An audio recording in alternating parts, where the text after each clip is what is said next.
held to people based upon what we think is in their heart. We have no idea, right? And in fact, we should even not think of being superior, to the non-Muslim colleague or student or whoever sitting next to you in class or on the bus or on the highway. We don't know what they know. You don't know what's in their heart. And number three, you don't know how it's going to end for them, right? Nobody knows how it's going to end, right? And the ibra bil khawatim, how we end, that's the whole thing. You could be living, at least ostensibly as a Muslim your whole life, and then you get to the point of death or the last few moments of your life, and you're not really Muslim, right? It's like that whole thing was nothing. You're pretending.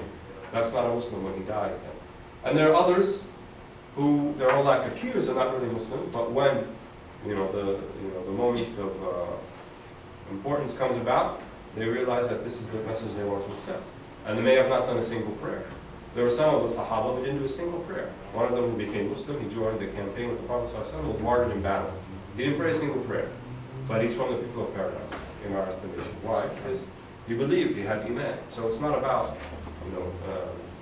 comparison of people about what people know, what they don't know, and so forth.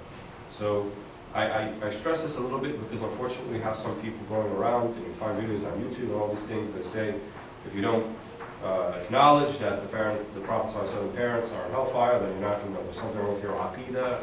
Complete nonsense. That is a completely fallacious opinion to begin with. And to even, make an innuendo about something like that his parents are not in the best of places, is something that is completely outside of the adab of Islam. At the very least, we should say that we don't know. Right? Why we should say we don't know? Because we don't assign places neither for heaven nor to hell with certainty unless we have what's called nas qati'. Right? We have a text either from the Quran, which is unequivocal, can't be interpreted in a different way, or it could be from the hadith that says this person, is going to be in hell or this person is going to be in heaven. So when Surah Tabbat Yada Abi Lahab wa Tab, right, talks about Abu Lahab and his wife and Hammalat al-Hatab and carrying the fire, they're in hell. Not because I want to believe that, but because the Quran says so. The Quran is very clear, it's unequivocal about that. By the same token, in some of the hadith, it's very clear that obviously the Prophet ﷺ will be in paradise. When he says about Hassan and Hussein that they are the two sayyids of the youth of paradise, then they're in paradise. When he talks about al-Ashra al-Mubashirin, the 10 that he told, the 10 Sahabi, including the 4 Khulafat and 6 others, that they will be in paradise, then we can say that they are in paradise. But outside of this, we don't assign anything, right? Then you might ask, well, what happens when we say things like, Fulan rahimahullah, or Maghfur lahu, when we say this person, Allah's mercy is upon him, or this person, Allah forgave him? Are we saying that we know that Allah forgave him? We're not saying that. It's actually a dua. We're asking Allah to forgive him. And one of the literary devices by which you can do that is you put it in the form of a statement, but in actuality it's a supplication. You're asking for something. So when I say Fulan, rahimahullah, when I say Fulan, God had mercy on him, because literally in the Arabic that's what it means. It means that I'm asking Allah to have mercy upon him, not that I'm saying that it's actually a fact. Right? وَلَا نُزَكِّي عَلَى اللَّهِ أَحَدٍ. The Prophet ﷺ said we don't assign, we don't say this person is muzakkiya, this person has a great place with Allah subhanahu wa ta'ala. Even when we say things like that, we're saying from our perception.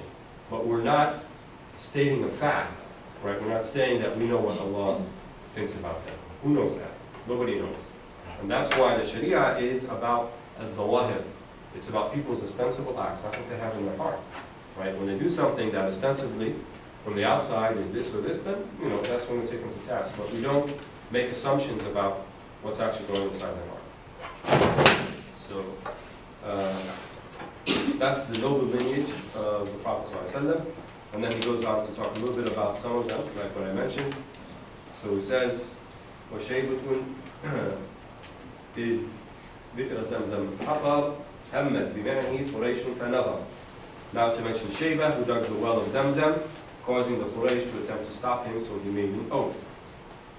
Zamzam was lost for a long time. After, we know the story of Ibrahim alayhi salam, and that he left his wife Hajar and his young son Ismail in the desert, in the middle of nowhere. in this valley called Mecca, another name for Mecca, right? But it was not Mecca yet, it was nothing. Nothing was there. It's just like, imagine just complete desert and nothing is there whatsoever. But he was told by Allah to do so, right? بِوَادٍ غَيْرِ ذِي زَرْعٍ عَنْ بَيْتِكَ الْمُحَرَّمِ رَبِّ لِيُقِيمَ الصَّلَاةَ. Right? He left them there, and then he had to turn his back and leave. That's what Allah told him. But he made a supplication. He said, let them find salah, and then send from them afida, pure hearts. Send people of pure heart to them. That we to give them solace and to give them what they need. And so Hajar alayhi salam, she needed to feed her baby Ismail, and so she ran back and forth between the two hills known as Safa and Marwa. Right? So she ran 7 times back between Safa and Marwa until the 7th time something sprouted, and that was the well of Zamzam, and then the tribe of Jurhum, an Arab tribe that came, and then they settled with them. Ismail grew up to be a man and a prophet, and eventually he built the Kaaba with his father Ibrahim, and he married from Banu Jurhum. But after that, Mecca was still not a settled place during that particular time. They didn't actually make it a city. There was a well there, and they knew it was there, but they didn't build around it. So it was lost. And then later on, as Mecca, developed into a city, no one knew. They knew there was a well. They heard the tale or the ancient story about there being a well there, but nobody knew where it was until when the grandfather of the Prophet ﷺ went digging for it, right? And he actually found it. And so he said to the rest of Quraysh, he said, since I found it, then I should have dominion over the well. I should be in charge of the well. You guys didn't even tell me. You even ridiculed me when I said I'm going to go try to dig for the well. I thought it was a crazy thing to even look for it. But, they stopped him and they ridiculed him. So what did he do in turn? He made this oath, as is mentioned here. So he made an oath. إِنْ جَاءَهُ مِنَ الْبَنِينَ عَشْرًا يَحْمُونَهُ مِنَ الْبُغَاةِ فَجْرًا. His oath was that if God granted him 10 sons, he would protect him from wild transgressors. يَنْحَرَنَّ وَاحِدٍ تَقَرُّبَ بِهِ فَلَمَّا رَامَ نَحْوَهُ أَبَى. Verily, he would sacrifice one of them as a means of gaining proximity to Allah. Because what did they say to him? Abdul Muttalib, in this particular society, they went by how many sons you have and how big your family is, and that was kind of, today it's like what car you drive or what model iPhone you have, but back then it was how big your family, how many sons. They didn't have any children yet. So they kind of said, who are you? You don't even have a tribe, a sub-tribe with you, you don't have a big family. And so he made this oath. Well, he said, okay, if Allah gives me 10 sons, then I promise that I will sacrifice the 10th one as a sacrifice or a qurbah to Allah subhanahu wa ta'ala. فَلَمَّا رَامَ نَحْرُهُ أَبَى to God. But when he wished to fulfill the oath, Quraysh refused. Right? Because now Abdul Muttalib, he was Shayba, he was the one who found Zamzam. He had a high standing amongst the Quraysh. They didn't want him to sacrifice one of his sons. Right? So they said, don't do it. But he had made the oath. So they said, as a compromise, let us go ask some of the people of wisdom who might have an idea about what we should do about this particular oath, how we can get out of it. أبى منه قريش فمضى لخيبر مستأمرا كاهنها فأمر. So allow him, so he went to Khaybar to take counsel from the city's soothsayer, who commanded, أن استهم عليه والآبال فإن عليه خرج في الحال, him to cast lots between camels and the sun. If the lots went to the sun, when he threw them, فزد عليها عشرة واقترعا حتى إذا السهم عليها وقع. Shaykh was to increase the camels by 10 and throw again until the lots fell to the camels. So the idea was, instead of sacrificing the sun, you have these camels. And what they used to do, the soothsayers and people who would divine with, it would be like a thing that they would throw. And it would either say yes, no, or do over. Yes, no, or do over. So he had to throw one, and then one of them would be the name of his son, Abdullah, the other one would be no, don't do anything, and the third one would be do over. So he threw it once, his son Abdullah came again. Twice, again Abdullah. 3 times, until 10 times. And for each time, he used to sacrifice 10 camels. So it was up to 100 camels. 100 camels, even today, is a fortune. It's a fortune, right? If you a prime camel today, if you go to the River Peninsula, you want to buy one, not the run-of-the-mill camels, but at least a decent one, maybe at least $5,000. If you want to get one that's kind of top of the line, we're talking in the neighborhood of $20,000, $25,000. So multiply that by 100, right? We're talking millions of dollars here. But even back then, that was, considerably speaking, that was a huge sum. But nevertheless, that's what they insisted. And then he did it a few times after that to make sure that the name Abdullah wouldn't come again. And so he did it several times after that, up to 10 times, and it was still the camels. So he sacrificed the 100 camels. And some of them said that the 100 camels is significant because it's also, in the Sharia, it's the diya, which is, in the case of accidental death or involuntary manslaughter, as we call it in today's law, that would be, if you kill someone accidentally, you didn't need to do it, if they run a horse across the street and you hit them with a car, or you got in some type of altercation, they wound up dying, so it's not murder. In this case, the way one can make amends for that is to pay the diya. And the diya remains to be, even today, 100 camels, or not obviously camels, but the equivalent of what that would cost. So even today we're talking about a pretty big sum for that. So that goes back to when Shaykh or Abdul Muttalib had to sacrifice the camels so that Abdullah would live. And that's why the Prophet ﷺ called himself Ibn Dabihayn, the son of the two people who were supposed to be slaughtered. فَانْحَرْ فَإِنَّ رَبَّهُ قَدْ رَضِيَ بِأَنَّهَا لَهُ فِدَاءٌ فَعِيَا. Then he was to sacrifice the camels and know that the boy's Lord was content that they were in his stead, so be aware of this. In the next page. فَفَعَلَ الَّذِي بِهِ قَدْ أُمِرَ حَتَّى انْتَهَتْ لِمِئَةٍ فَنَحَرَ. He did as he was told until the number of camels reached 100, and he finally sacrificed the 100 that he mentioned. من بعد ضربها ثلاثا وهي لا تعد الإشارة كون فيما نقل. But only after casting 3 times more, as I mentioned, to ensure they fell again upon the mature, high-humped camels. فكان ولد النبي المفتدى بمئة فداؤه من الغداء. And so the Prophet's father was ransomed for 100 camels, his ransom from certain death.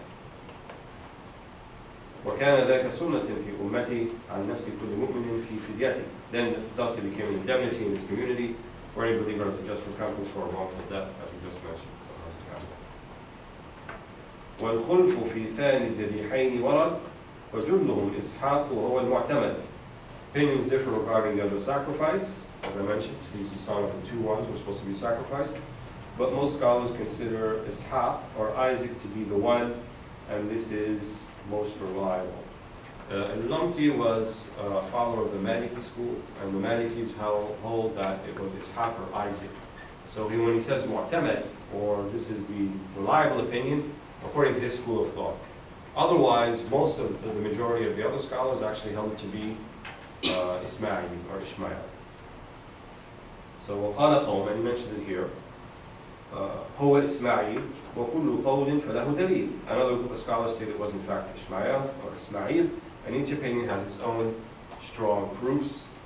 ثالثها الوقف على الزجاج أو على الزجاج فاسلك سبيلا غير ذي إعوجاج. The third opinion from the scholar by the name of al-Zajjaj is to desist from speculation, so follow the straight path free of crookedness. So 3 opinions. One being that it's Ishaq, one being that it's Ismail, and the third opinion being what? Neither of them? We don't know. Don't make an assumption. We don't know. We don't know. We only know it's one of the 2. And to me, that opinion is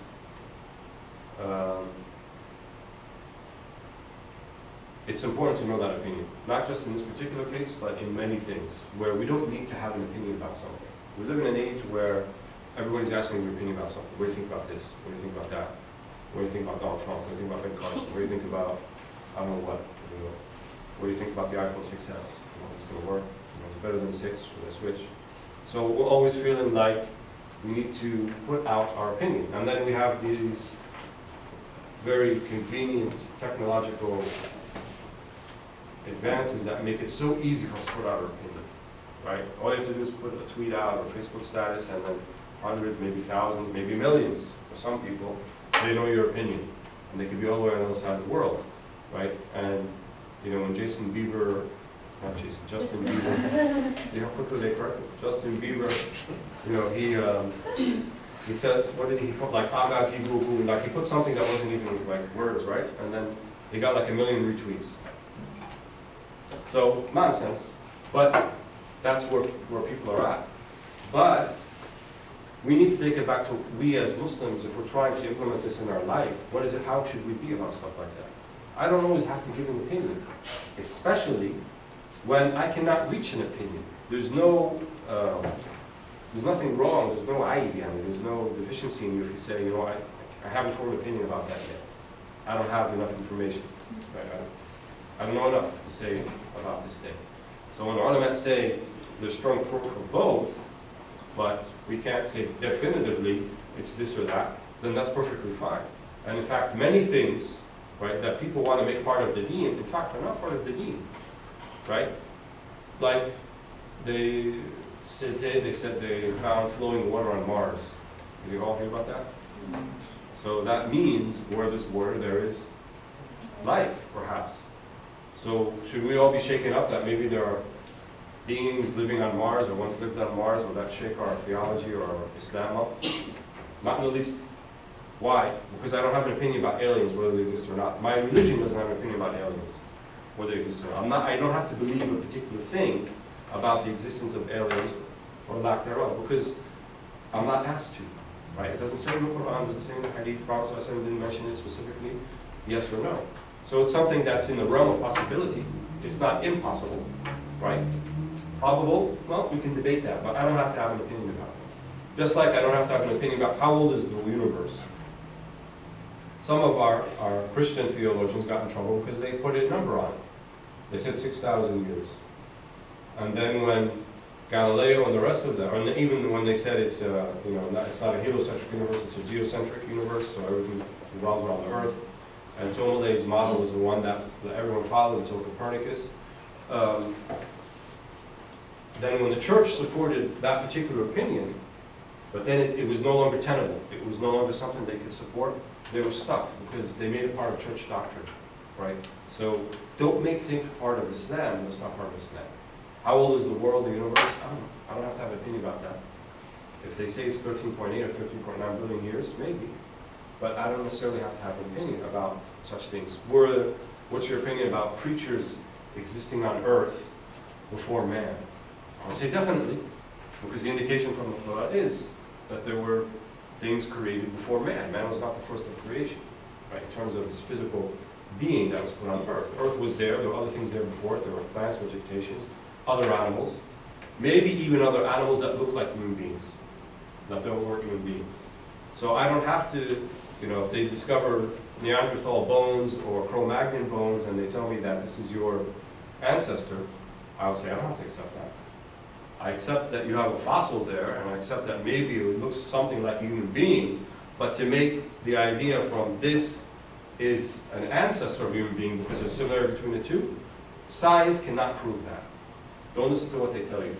It's impossible. It's what they call, it's not falsifiable. They can't prove it. There's nothing they can verify about that because they can't recreate it in the lab. It's something that happened in ancient history, so they cannot tell you definitively that this thing had offspring, that had offspring, and then eventually became a man, a human being. They can't tell you that. Not possible. They are making, they're drawing a conclusion based upon similarities in the fossil record. So I can accept the fossil record. I can accept even there were humanoid-like creatures, maybe even resembled human beings, or apes, or whatever they were, but I don't have to accept the idea that they're my ancestors. So it's very important that we're clear about what it is that's actually part of the deen, that I hold to be the reality of the universe, and those things that maybe I'm encouraged to find out about, right? Yesterday we were